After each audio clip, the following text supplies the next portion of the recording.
So in giving a speech, which is extremely uncomfortable for a lot of people, and you do get better at it, but also in life, I've found, and you have as well from our previous conversations, that meditation is extremely useful. When did you start getting into that, and have you noticed an impact in public speaking, but also professionally? Yes, all the above. I got into that, I couldn't say exactly how many years ago, but I lived the majority of my life before I got into meditation, and I wish I had done that earlier. Meditation helps a lot. I mentioned mindsets earlier, and being comfortable in front of an audience, and that's a lot of mental disciplining our minds to think in a certain direction rather than in other directions that are trying to grab us and haul us away. And meditation is the best practice that I have run across for the mental discipline of guiding my mind to a certain thought process anywhere else. It's also great about gratitude.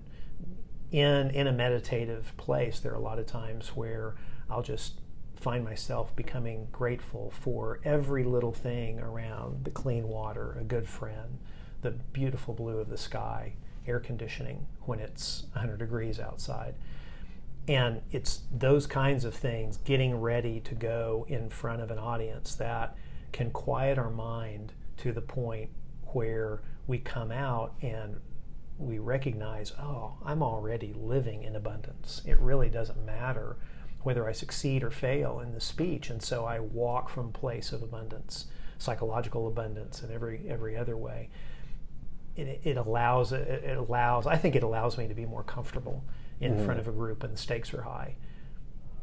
I know a lot of people now it's more vogue, I guess, or not vogue, but acceptable to really be into meditation. But for some people, especially people like a lot of the parents out there, it's put into a box as like woo stuff.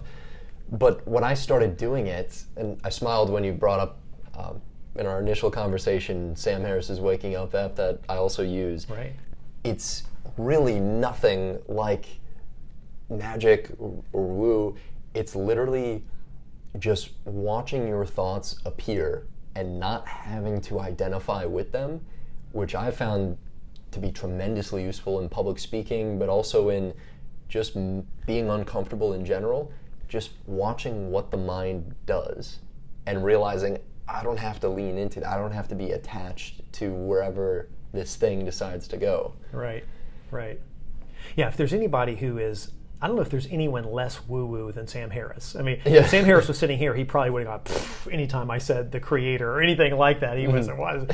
But he comes at it from a completely psychological and rational perspective, and what meditation does for the brain, and all of his work in neuroscience. So I would someone doesn't have to like Sam Harris to get the benefits from meditation, but it is just, to me, it is first and foremost a mental discipline. The same reason I go to the gym is the same reason I meditate. I'm just working different muscles in those two different places.